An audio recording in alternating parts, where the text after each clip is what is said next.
आप सभी को अभिलाषा चौहान का नमस्कार। आज हम चर्चा करेंगे कि रचना के आधार पर या संरचना के आधार पर वाक्यों का रचनांतरण किस प्रकार से किया जाता है और परीक्षाओं की दृष्टि से या बोर्ड की दृष्टि से यह बहुत ही महत्वपूर्ण विषय है।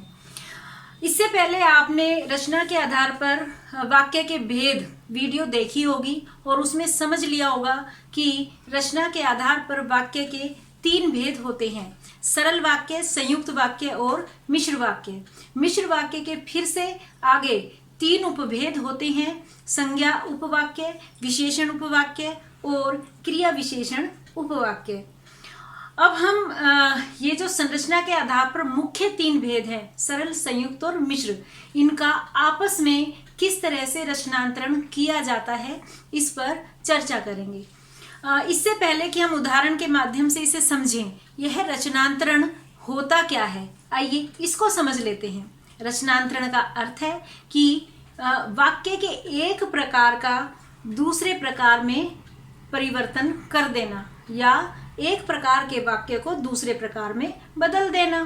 तो जब हम संरचना के आधार पर वाक्यों के रचनांतरण की बात करते हैं तो हम क्या कर सकते हैं? हमारे पास वाक्य के मुख्यतः 3 ही भेद हैं और ये 3 भेद हैं सरल, संयुक्त और मिश्र। तो हमारे पास कितने कॉम्बिनेशन बनते हैं? हम सरल वाक्य को या तो संयुक्त वाक्य में बदल सकते हैं या मिश्र वाक्य में बदल सकते हैं। हम संयुक्त वाक्य को या तो सरल वाक्य में बदल सकते हैं या मिश्र वाक्य में, या फिर हम मिश्र वाक्य को या तो सरल वाक्य में बदल सकते हैं या फिर संयुक्त वाक्य में। तो कुल मिलाकर अधिकतम कितने कॉम्बिनेशन हुए? सरल के साथ 2, संयुक्त के साथ 2 और मिश्र के साथ पुनः 2। तो कुल मिलाकर केवल 6 कॉम्बिनेशन बनते हैं और हमें इन्हीं 6 कॉम्बिनेशंस में वाक्यों की संरचना के आधार पर अंतरण को समझना है। तो ये रचना के आधार पर अंतरण हम करते हैं। इस संदर्भ में एक बात और आपके लिए जरूरी है समझना कि क्या कोई और भी आधार है जिस पर हम वाक्यों का अंतरण करते हैं? जी हाँ, बिल्कुल। अर्थ के आधार पर भी वाक्यों का अंतरण किया जाता है और वाच्य के आधार पर भी वाक्यों का अंतरण किया जाता है। तो जब हम अर्थ के आधार पर वाक्यों का रचनांतरण करते हैं तो हम वाक्य के अर्थ के आधार पर 8 भेदों को मद्देनजर रखते हैं, और जब हम वाच्य के आधार पर करते हैं तब हम कर्तृवाच्य, कर्मवाच्य और भाववाच्य, इन 3 शब्दों को अपने मस्तिष्क में रखते हैं और उन्हीं में उनका अंतरण करते हैं। आज हम संरचना के आधार पर वाक्यों का रचनांतरण कर रहे हैं, इसलिए हमारे मस्तिष्क में केवल 3 शब्द होने चाहिए: सरल वाक्य, संयुक्त वाक्य और मिश्र वाक्य। हमें किसी प्रकार की दुविधा में नहीं पड़ना है कि हम अर्थ में जाएं, अर्थ के आधार पर जाएं या हम वाच्य के आधार पर जाएं। हमें केवल और केवल संरचना के आधार पर वाक्य के 3 भेद, सरल, संयुक्त और मिश्र, इनको अपने मस्तिष्क में रखना है, इनकी विशेषताओं को रखना है और हमें इनका आपस में रचनांतरण करना है। तो आइए इसको उदाहरण के माध्यम से समझते हैं। पहला उदाहरण है, सुबह होते ही बच्चे स्कूल चले गए। यह सरल वाक्य है। यदि इसको हम रचना की दृष्टि से देखते हैं तो यह सरल वाक्य है और इसका अंतरण, रचनांतरण हम यदि संयुक्त वाक्य में करें तो आपने विशेषताएं पढ़ी हुई हैं कि संयुक्त वाक्य में 2 उपवाक्य होते हैं और वह दोनों उपवाक्य किसी न किसी समुच्चय बोधक शब्द या योजक शब्द से जुड़े होते हैं। तो सुबह होते ही बच्चे स्कूल चले गए, तो हम इसको 2 उपवाक्यों में तोड़ देंगे, ब्रेक कर देंगे कि सुबह हो गई और बच्चे स्कूल चले गए। सुबह हो गई यह एक उपवाक्य हो गया, बच्चे स्कूल चले गए यह दूसरा उपवाक्य हो गया और दोनों उपवाक्य को और समुच्चय बोधक शब्द ने जोड़ दिया। अब यदि इसी सरल वाक्य का सुबह होते ही बच्चे स्कूल चले गए, इसको प्रश्न आए कि मिश्र वाक्य में बदल दीजिए या मिश्र वाक्य में रचनांतरण कर दीजिए, तो हम कैसे करेंगे? मिश्र वाक्य की विशेषताएं आप जानते हैं कि उसमें भी एक से अधिक उपवाक्य होते हैं और एक मुख्य उपवाक्य होता है और दूसरा गौण उपवाक्य होता है और दोनों ही वाक्य अपने अर्थ के लिए एक दूसरे पर निर्भर होते हैं। तो इन विशेषताओं को मद्देनजर रखते हुए हम इस वाक्य को कि सुबह होते ही बच्चे स्कूल चले गए, इसको मिश्र वाक्य में कैसे बदलेंगे। तो देखिए, जैसे ही सुबह हुई बच्चे स्कूल चले गए। तो यहाँ पर जैसे ही सुबह हुई यह प्रधान उपवाक्य है, बच्चे स्कूल चले गए यह गौण उपवाक्य है। इन दोनों वाक्यों को यदि देखें तो ये अपने अर्थ के लिए एक दूसरे पर आश्रित हैं, एक दूसरे पर निर्भर हैं। तो स्पष्ट है कि यह सरल वाक्य से संयुक्त वाक्य में परिवर्तित हो गया है। परिवर्तन करने की इस प्रक्रिया में या रचनांतरण करने की इस प्रक्रिया में आपने देखा होगा कि हमने जो मूल वाक्य है, जो मूलभूत वाक्य है, उसके अर्थ में किसी प्रकार का परिवर्तन नहीं किया है। ना ही हमने काल में परिवर्तन किया है, ना ही हमने वचन में परिवर्तन किया है। तो रचनांतरण करते समय इन बातों का हमें सदैव ध्यान रखना है कि हम केवल एक प्रकार के वाक्य को दूसरे प्रकार के वाक्य में बदल रहे हैं। हम ना तो उसका वचन बदल रहे हैं, ना हम उसका काल बदल रहे हैं और ना ही हम उसका अर्थ बदल रहे हैं। इनको बिना बदले हमें केवल उसकी रचना में या बनावट में परिवर्तन करना होता है। तो आइए और उदाहरण देखते हैं ताकि आपकी दृष्टि में स्पष्टता आ जाए और आप इसको बिल्कुल स्पष्ट रूप से, सहज रूप से समझ पाएं कि हम इन तीनों वाक्यों में आपस में रचनांतरण किस प्रकार से कर सकते हैं। आइए अब एक उदाहरण संयुक्त वाक्य का लेते हैं कि स्कूल की छुट्टी हो गई। वाक्य है स्कूल की छुट्टी हो गई और सभी विद्यार्थी घर चले गए। यह संयुक्त वाक्य है। स्पष्ट है कि इसमें दो उपवाक्य हैं, स्कूल की छुट्टी हो गई, विद्यार्थी घर चले गए, और बीच में क्या है, बीच में और नामक समुच्चयबोधक शब्द है या योजक शब्द है। इस योजक शब्द से इन दो वाक्यों को एक साथ जोड़ा गया है। तो इसको हम सरल वाक्य में कैसे बदलेंगे। स्कूल की छुट्टी होते ही सभी विद्यार्थी घर चले गए। हमने इसमें ना काल बदला, ना वचन बदला, ना लिंग बदला और ना ही अर्थ बदला। तो ये चार चीजों का हमें ध्यान रखना है कि ये नहीं बदलनी है, केवल रूप रचना या संरचना या बनावट को बदलना है। तो हमने संयुक्त वाक्य को सरल वाक्य में बदल दिया। अब यदि प्रश्न आता है कि इसी वाक्य को मिश्र वाक्य में बदलिए। वाक्य क्या था कि स्कूल की छुट्टी हो गई और सभी विद्यार्थी घर चले गए। इसे मिश्र वाक्य में कैसे बदलेंगे, ऐसे बदलेंगे, जैसे ही स्कूल की छुट्टी हुई सभी विद्यार्थी घर चले गए। यहाँ जैसे ही लगाते ही, जैसे ही हमने शब्द युग्म का प्रयोग किया, जैसे ही और वैसे ही भी हम इसमें प्रयोग कर सकते हैं कि जैसे ही स्कूल की छुट्टी हुई वैसे ही सभी विद्यार्थी घर चले गए। तो यह मिश्र वाक्य में परिवर्तित हो गया, क्योंकि दोनों वाक्य अर्थ के लिए एक दूसरे पर आश्रित या निर्भर हो गए। और पहला गौण प्रधान उपवाक्य हो गया और दूसरा गौण उपवाक्य हो गया।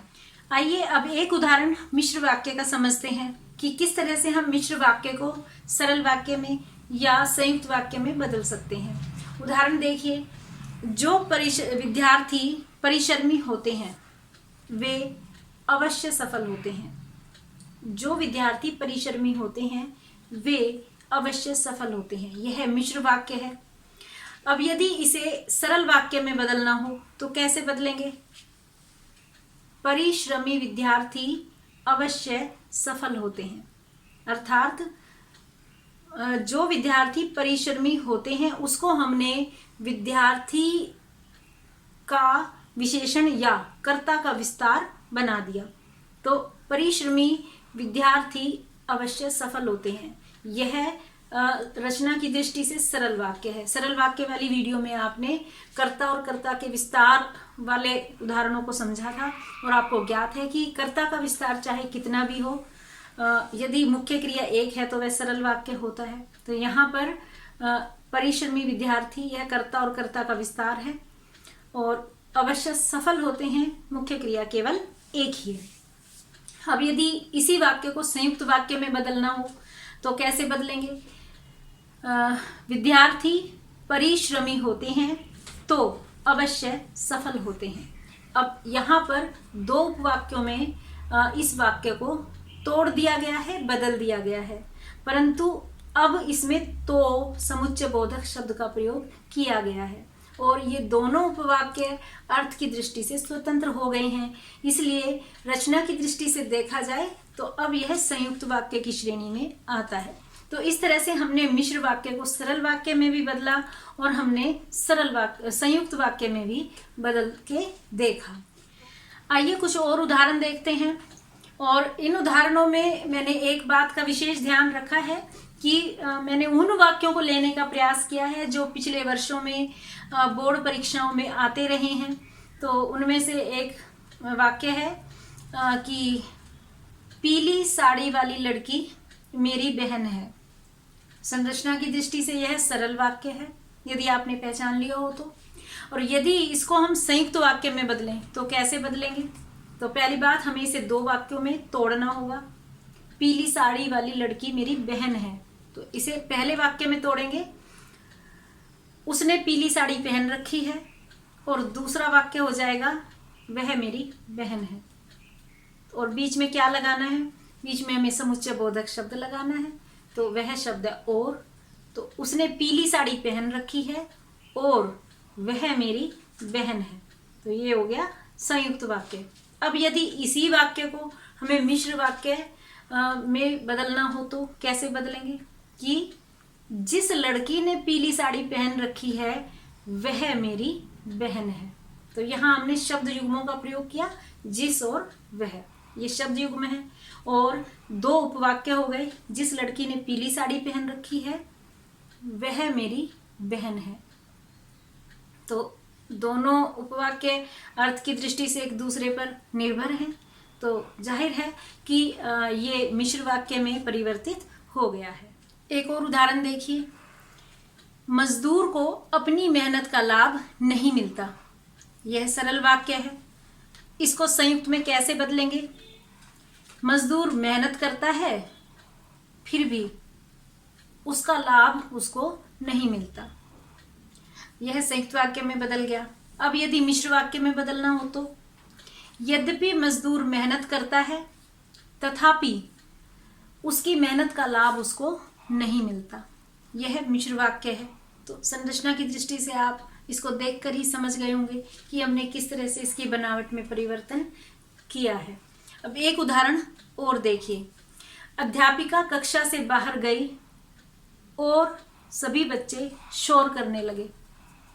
तो क्या आपने पहचाना कि यह है रचना की दृष्टि से कौन सा वाक्य है? जी हाँ, ये संयुक्त वाक्य है। अध्यापिका कक्षा के बाहर गई और बच्चे शोर करने लगे। अब इसे सरल वाक्य में कैसे बदलेंगे? अध्यापिका के कक्षा से बाहर जाते ही सभी बच्चे शोर करने लगे। यह सरल वाक्य हो गया। और यदि मिश्र वाक्य में बदलना हो कि जैसे ही अध्यापिका कक्षा के बाहर गई वैसे ही सभी बच्चे शोर करने लगे। तो यहाँ शब्द युग्मों का प्रयोग हुआ, दो उपवाक्य हो गए और दोनों आश्रित हो गए। तो यह मिश्र वाक्य में परिवर्तित हो गया। कुछ अन्य उदाहरण देखिए, माँ ने कहा कि बेटा चाय बना लो। यह संरचना की दृष्टि से मिश्र वाक्य है।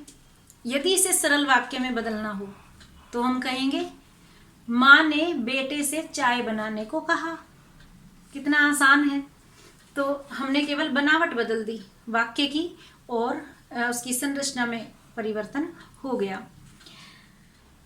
तो परीक्षा की दृष्टि से यदि हम देखें तो हम ये पाते हैं कि कुछ प्रश्न आते हैं जिनमें कि रचनांतरण करने को कहा जाता है कि सरल से संयुक्त में बदलिए या संयुक्त से मिश्र में बदलिए या मिश्र से सरल में बदलिए, या फिर वाक्य देकर और उसकी संरचना के आधार पर उसको पहचानने के लिए कहा जाता है।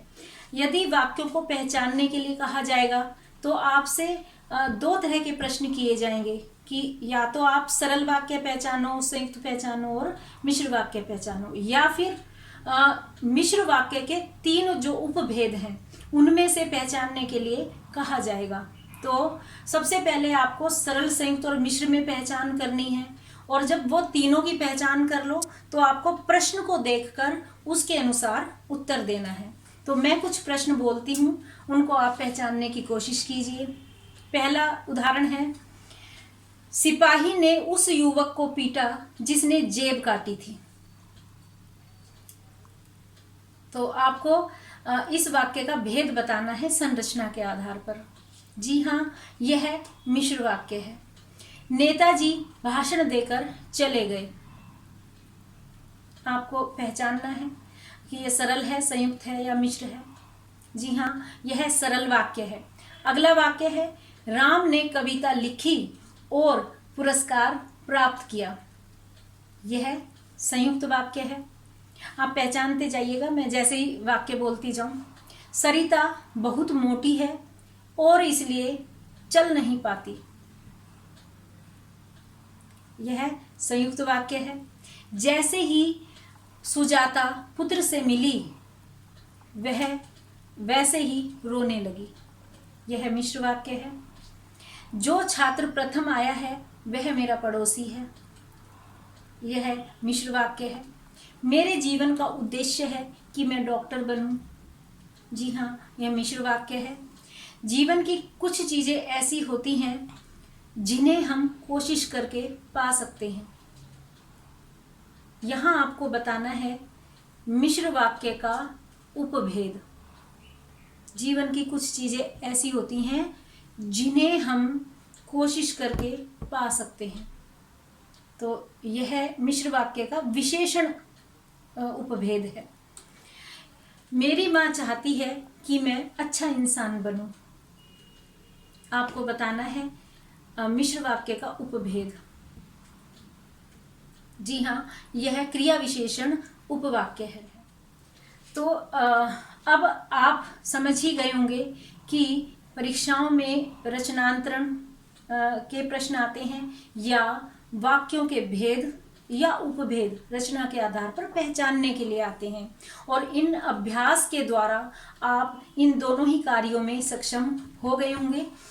इस उम्मीद के साथ हम मिलेंगे अब अगली वीडियो में किसी नए विषय पर, और तब तक के लिए आप सभी को अच्छे स्वास्थ्य की शुभकामनाएं।